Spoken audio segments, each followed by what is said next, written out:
All right, folks, welcome back to the Steve Malzberg Show. And as promised, we are now joined by Pulitzer Prize-winning columnist for the Washington Post and Fox News contributor and best-selling author, the one and only George Will. George, thank you so much. Great to talk to you again, sir. Glad to be with you. In this time of nonsense with all these stories going on today about Duck Dynasty, a show that I've never looked at, I don't want to lose sight of something that I believe is really of the utmost importance. You've written about it in your latest column for the Washington Post and others, and it involves Obama's, as you put it in the headline, or someone did, extreme use of executive discretion. I've never seen anything like this. You're certainly more well-versed historically and otherwise than I am in this matter, but it's frightening to me what he's doing. Well, it should be, because it strikes at the very core of our constitutional system, the separation of powers. Legislative supremacy is grounded in the fact that the laws are made in the legislature, signed and executed by the president. But this president has, with Obamacare, now that he has conceded by his actions what Republicans have been saying all along, which is that Obamacare cannot be implemented as written, he has adopted the novel and fundamentally dangerous and anti-constitutional practice of serial revisions of law unilaterally, without consulting Congress. He just changes laws as they are written.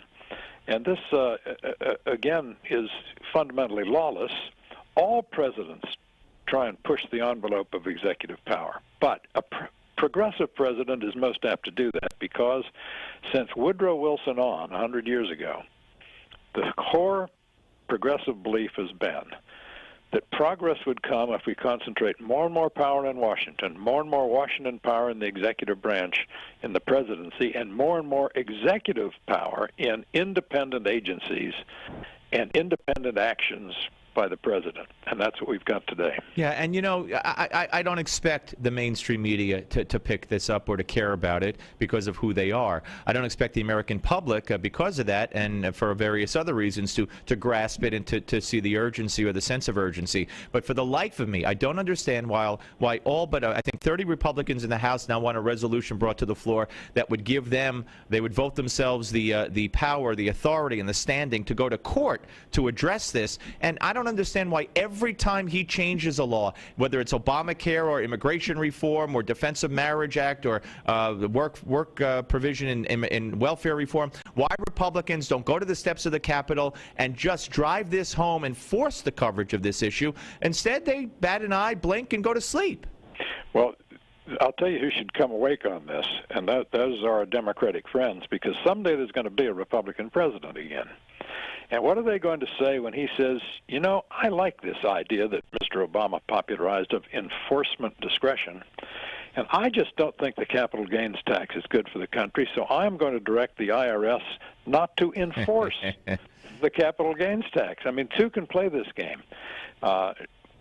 We do not want, conservatives should not want to advance their agenda, however, in lawless ways, because conservatism begins as its root principle with respect for the Constitution. Right, and you know, and I don't think they would go along with this if they had the White House, and I don't think the Democrats understand what's going on here. I don't think they fear the threat, as evidenced by what they did in the Senate. I mean, they blew up the Senate, and you know what the repercussions are there. I don't think the media has fully examined that, and I don't think the people of the United States are aware of what's going on there either. Well, that's right. I mean, the Senate runs, when it runs at all, on unanimous consent. And there are all kinds of ways when one party feels aggrieved and oppressed by the majority, the minority party can still put so much sand in the gears that the whole machinery comes to a stop. Yeah, and that's exactly that. You know, this 51 vote margin for confirmation is very, very dangerous, because the judges that will fill the benches will be there for 40 years, long after Obama's gone. We're talking to George Will here on the Steve Malzberg Show. I think about a week ago you wrote about the minimum wage, and you know, Obama informed us, much to my chagrin, that for the next 3 years or whatever, the number one goal of his presidency, his main concern of his presidency, will not be health care, will not be fixed fixing it, will not be getting people jobs, will not be foreign policy. It'll be income inequality, which is right out of Saul Alinsky's playbook. I guess he felt he needed to call an audible. And, there's so much debate back and forth about this minimum wage. And you could really find, to be fair, studies both ways. If it's raised, will it hurt people or will it help people? But this notion that people who work at McDonald's and fast food restaurants, George, are raising a family of 4 even, and they can't afford it. I mean, I worked at McDonald's. I think the minimum wage then was $2 an hour. I was 16, 17 and a half. Who works raising a family of 4 working at McDonald's? Well, actually, very few people earning the minimum wage are heads of households. Most people earning the minimum wage are students or other part-time workers who live in households with an average income of $53,000, which is about the median income in the United States. Fewer than 3% of American workers earn the minimum wage. So the beginning of this is that this tells you the miniaturization of a frustrated Obama presidency, because this is really a tiny issue. If you raise it, by raising the price of entry-level labor, you will price some out of the market. You'll cause a small uptick in what is already very high, that is the unemployment rate among young people, particularly among African Americans. So there will be a price to pay, but not a big one. The trouble is the people paying that price will be those who can afford to pay at least. Absolutely. Let me ask you, George, Major League Baseball is now going to ban the home plate collision. And today I have a story in front of me that says as early as next season, pitchers could wear protective headgear. Well, something has to be done to protect the pitchers, because the ball comes up, a ball that goes up 96 mile an hour fastball comes back faster than that. The pitcher stands on the pitcher's rubber at 60 feet 6 inches from home plate. By the time he follows through, he's 57 feet from home plate? Probably. It's terribly dangerous. And we've seen some hideous accidents out there. Only one person has ever been killed playing Major League Baseball, and that was a guy who got hit by a pitch in 1920. But someone's going to get terribly, terribly injured as the players get bigger and the ball moves faster because they're bigger. By the way, can the players get any bigger? Well, they can't.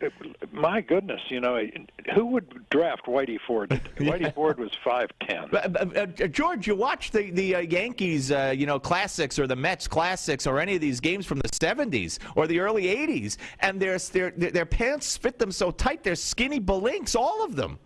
Well, Mickey Mantle was, about 5'11 and a half, 190?